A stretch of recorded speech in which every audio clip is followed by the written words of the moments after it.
L'ennemi de l'Afrique, ce sont les Africains eux-mêmes. Certains Africains ne veulent pas que ce continent évolue, que ce continent se mette au même pied d'égalité, au même niveau que les autres. Je vais me baser sur les propos d'Omar Sy pour faire une analyse globale. Suivez-moi bien du début à la fin et commencez à partager la vidéo si vous voulez. Il dit, je suis surpris que les gens soient si atteints. Ça veut dire que quand c'est en Afrique, vous êtes moins atteints. On se rappelle que l'homme est capable d'envahir, d'attaquer des civils, des enfants. On a l'impression qu'il faut attendre l'Ukraine pour s'en rendre compte. Qu'est-ce qu'il est en train de dire? Il dit que depuis qu'il y a la guerre en Ukraine, on en parle dans tous les médias du monde entier. Et qu'il y a des pays en Afrique qui sont en guerre depuis des années. Avant la guerre en Ukraine, on n'en parle pas. Il est en train de dire que la population du monde entier vit avec cette guerre, ce qui fait qu'on est beaucoup plus touché par ce qui se passe en Ukraine. On veut les aider. On se met à leur place. On en parle tous les jours dans les médias, même pendant les fêtes. Il y a des gens qui dorment et qui pensent à la guerre en Ukraine. Le quatrième pouvoir qu'on appelle les médias sont en train d'imposer cette guerre à tout le monde. En gros, c'est ça qui ressort de ces propos.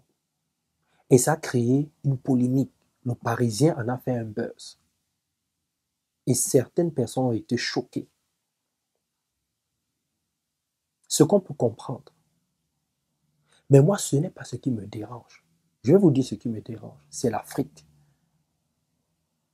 Vous devez comprendre que dans ce monde, certains décisionnaires, certaines personnes ont décidé qu'un pays peut être plus important qu'un continent. Je répète, il y a des gens, dans leur vision, dans leur façon d'être, dans leur façon de faire, ont décidé qu'il y a des pays qui doivent être plus importants que tout un continent. C'est ça.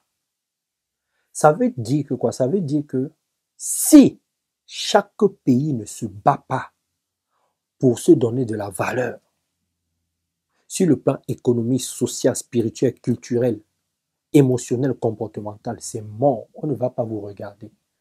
On va vous utiliser. Oui, c'est ça que ça veut dire. Regardez ce qui se passe en Ukraine. L'Ukraine se trouve, on va dire, en Europe. Vous voyez comment les Européens se battent? Comment ils sont solidaires? Que l'OTAN ait raison ou pas, que les États-Unis aient raison ou pas, ils sont solidaires, unis. Certains même ne sont pas d'accord de cette guerre en Ukraine. D'autres supportent même Poutine. Mais pour la solidarité, ils sont ensemble. C'est ça qu'on appelle l'unification, l'unicité. Qu'est-ce qui se passe en Afrique quand un pays est en guerre? Quand un pays est envahi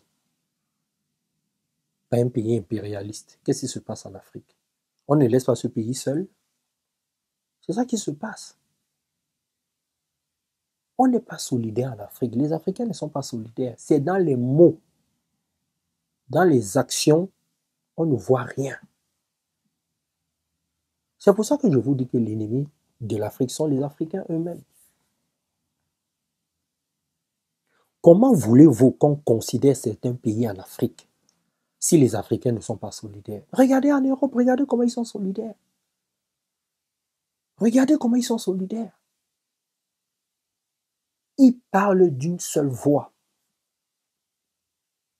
Qu'ils aient raison ou tort. Moi, c'est ça que je regarde. L'Europe a décidé de donner de la valeur à l'Ukraine. Et ils vont tout faire pour que l'Ukraine s'en sorte. Oui. Et après, on va parler de l'hospitalité. Les Africains sont très solidaires. Ils s'entraident, ils sont unis et tout ça. Non, c'est pas vrai. Dans la population, oui, certaines personnes sont solidaires. Mais de plus en plus, on voit qu'il y a moins de solidarité entre les Africains. Regardez par exemple, Omar Sy a parlé. Les gens en ont fait le buzz. Est-ce qu'il y a des Africains de renom qui ont la voix, qui en ont parlé? Il y en a très peu. Vous pouvez toucher un Chinois, un Juif, un Européen connu, et la population européenne juive, chinoise ne parle pas? Non, c'est pas possible. C'est pas possible. Les Africains évoluent trop en rang dispersé. C'est ça la vérité. Les Européens, les Américains, les Asiatiques sont dans leur rôle. Ils se battent pour leur pays. Ils vont dans d'autres continents chercher des richesses. Ils se battent pour être solidaires. Quelles que soient les formes, la manière qu'ils utilisent, ils se battent comme ils peuvent.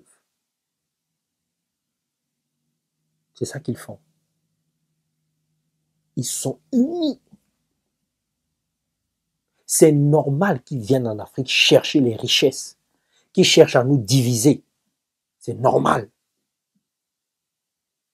Ce qui n'est pas normal, c'est qu'on se laisse diviser. Vous pouvez venir séparer les Européens, les diviser. Vous pouvez aller diviser les Américains, les Asiatiques. Vous pouvez faire ça.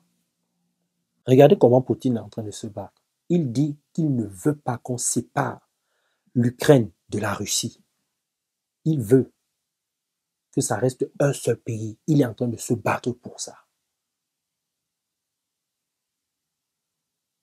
Et l'OTAN est en train de dire non, vous devez vous séparer. Lui, il dit non, il se bat. Il est prêt à tout. Vous pensez qu'il n'y a qu'en Afrique qu'on cherche à diviser les Africains? On cherche à diviser les gens dans le monde entier. Mais la plupart des populations sont solidaires. Les Africains ne sont pas solidaires.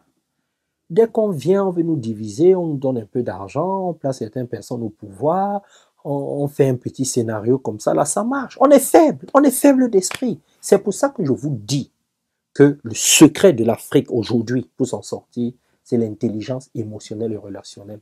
Comment entrer en relation avec les autres, avec ceux qui veulent diviser l'Afrique. Comment entrer en relation?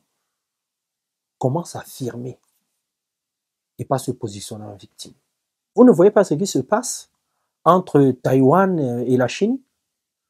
Vous ne voyez pas comment les Chinois se battent pour dire que ça va pas arriver? Vous pensez que ce n'est qu'en Afrique qu'on cherche à diviser les gens?